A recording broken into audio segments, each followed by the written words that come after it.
Hi friends, ಎಲ್ರಿಗೂ ನಮಸ್ಕಾರ. ಇವತ್ತಿನ ವಿಡಿಯೋದಲ್ಲಿ ನಾನು ಪೌಷ್ಟಿಕಾಂಶ ಆಹಾರ ಸಪ್ತಾಹ, ಇದು ಸೆಪ್ಟೆಂಬರ್ ಮೊದಲನೇ ವಾರದಲ್ಲಿ ಮಾಡುವಂತಹ ಕಾರ್ಯಕ್ರಮವಾಗಿದೆ. ಈ ಕಾರ್ಯಕ್ರಮವು ಅಂಗನವಾಡಿ ವತಿಯಿಂದ NITK ಅಂಗನವಾಡಿಯಲ್ಲಿ ಹಮ್ಮಿಕೊಳ್ಳಲಾಗಿದೆ. ಹಾಗೆ ಪೌಷ್ಟಿಕಾಂಶ ಆಹಾರ ಸಪ್ತಾಹ ಕಾರ್ಯಕ್ರಮದಲ್ಲಿ ಏನೆಲ್ಲ ರೆಸಿಪಿಗಳು ಮಾಡ್ಕೊಂಡು ತಗೊಂಡು ಬಂದಿದ್ದಾರೆ ಅಂತ ನೋಡ್ಕೊಂಡು ಬರೋಣ. ಅಂಗನವಾಡಿ ಮಕ್ಕಳ ತಾಯಂದಿರು ಪೌಷ್ಟಿಕಾಂಶ ಆಹಾರ ಸಪ್ತಾಹದಲ್ಲಿ ಪೌಷ್ಟಿಕಾಂಶ ಆಹಾರದ ರೆಸಿಪಿಯನ್ನು ಮಾಡ್ಕೊಂಡು ಬಂದಿದ್ದಾರೆ. ಏನೆಲ್ಲ ರೆಸಿಪಿ ಮಾಡ್ಕೊಂಡು ಬಂದಿದ್ದಾರೆ ಅಂತ ನೋಡ್ಕೊಂಡು ಬರೋಣ.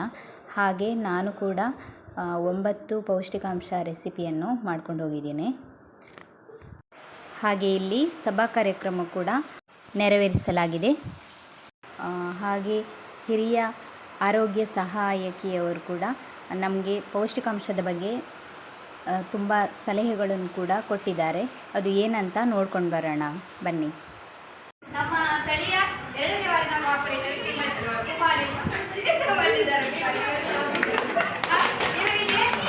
ಹಿರಿಯ ಆರೋಗ್ಯ ಸಹಾಯಕಿ ಶ್ರೀಮತಿ ಶೆರ್ಲಿ ವೈದ್ಯನಿ ಈ ಕಾರ್ಯಕ್ರಮಕ್ಕೆ ಬಂದಿದ್ದಾರೆ. ಇವರು ನಮಗೆ ಪೌಷ್ಟಿಕಾಹಾರದ ಬಗ್ಗೆ ಮಾಹಿತಿಯನ್ನು ನೀಡಲಿಕ್ಕಿದ್ದಾರೆ. ಅವರಿಗೆ ಈ ಕಾರ್ಯಕ್ರಮಕ್ಕೆ ಆರ್ಥಿಕ ಸ್ವಾಗತ. ಹಾಗೆಯೇ ನಾವು ಬಂದಿದ್ದಾರೆ, ಇವರಿಗೂ ಆರ್ಥಿಕ ಸ್ವಾಗತ.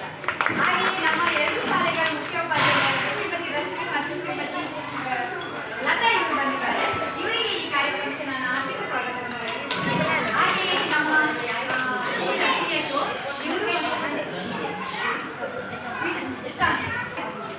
ಇವರು ಬಂದಿದ್ದಾರೆ, ಇವರಿಗೂ ಆರ್ಥಿಕ ಸ್ವಾಗತ.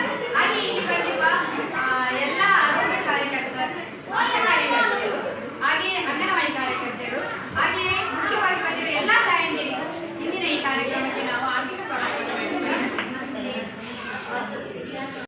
ಆಶಾ ಕಾರ್ಯಕರ್ತೆ ಜಾಸ್ತಿ ಜನ ಆಗ್ತಿತ್ತು. ಯಾಕಂದರೆ ಒಂದು ಮಾಡಿಕೊಂಡು ನಮಗೆ ಏನಾದರೂ ಉಪಯೋಗ ಆಗಬೇಕು.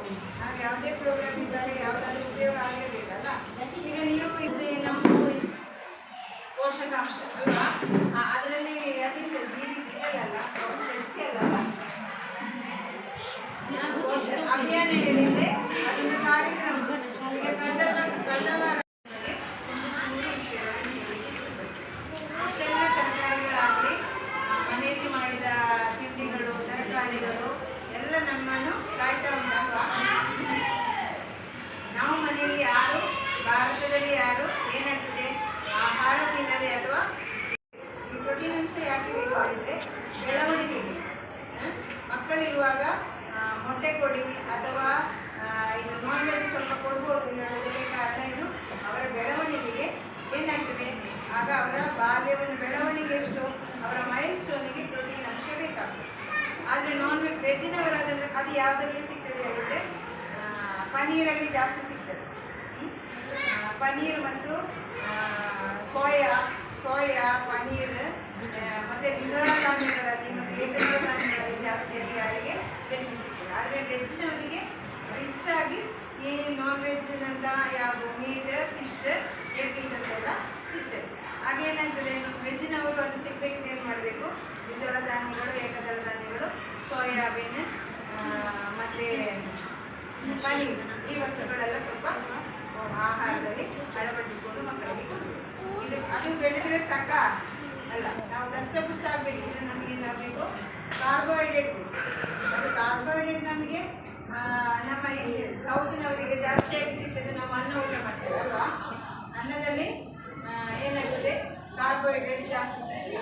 ಅನ್ನ ಮತ್ತು ಏಕದಳ ಧಾನ್ಯ ಅಂದರೆ ಗೋಧಿ, ರಾಗಿ ಇದರಲ್ಲೆಲ್ಲ ಏನು ಸಿಗ್ತದೆ ಕಾರ್ಬೋಹೈಡ್ರೇಟ್ ಜಾಸ್ತಿ ಸಿಗ್ತದೆ. ಆದರೆ ನಮ್ಮ ಸೌತಿನವರು ಕಾರ್ಬೋಹೈಡ್ರೇಟ್ ಜಾಸ್ತಿ ತಗೊಂಡು ನಮಗೆ ಏನಾಗ್ತದೆ ಪ್ರಾಯ ಆಗುವಾಗ ಏನಾಗ್ತದೆ ನಮ್ಮಲ್ಲಿ ಶುಗರ್ನ ಅಂಶ.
ನೋಡಿದ್ರಲ್ಲ ಫ್ರೆಂಡ್ಸ್, ಎಷ್ಟೆಲ್ಲ ಪೌಷ್ಟಿಕಾಂಶ ರೆಸಿಪಿ ಮಾಡ್ಕೊಂಡು ಬಂದಿದ್ದಾರೆ ಅಂತ.